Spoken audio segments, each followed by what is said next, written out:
welcome to God's 5 Minutes with Pastor Ed Wilson. Reach him at gods5minutes@gmail.com. Now, here's Ed Wilson with God's 5 Minutes. Hello, friends. David, Israel's sweet psalmist, gave us a 23rd Psalm, which opens with the immortal phrase, "The Lord is my shepherd." That is a mouthful. Well, there's no magic in the word he used. It means just what it sounds like. A shepherd is someone who takes care of sheep. There are no college degrees required to learn the title of shepherd. There's no standardized licensing program like there is for dentists or semi-truck drivers. If you want to be a shepherd, all you have to do is find somebody who has large flocks of the animals and start asking for a job.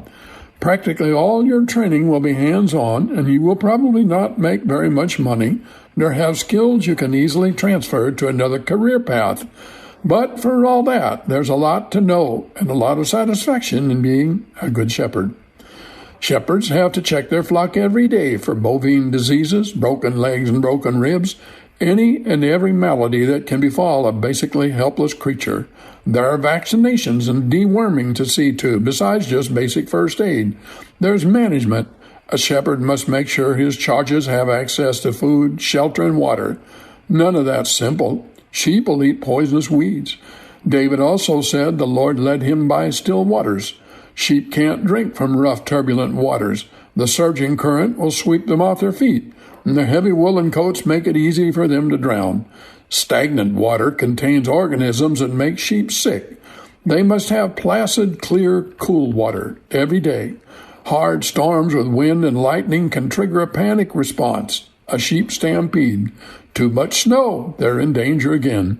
So, some nights in the sheepfold require extra bedding, and a few nights later, when the thermometer mercury is in the upper end of the tube, they may require more ventilation in that same building.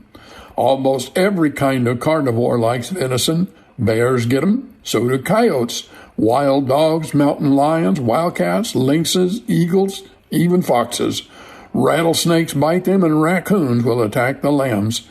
A shepherd can't simply nod away warm spring afternoons and feel content his sheep are safe. He must be wary all the time. While watching the sheep graze today, he must be thinking about tomorrow, for sheep can overgraze their pasture and actually kill the grass. Well, then there's lambing. Many times a shepherd must save the lives of both his ewes and his lambs when things go wrong.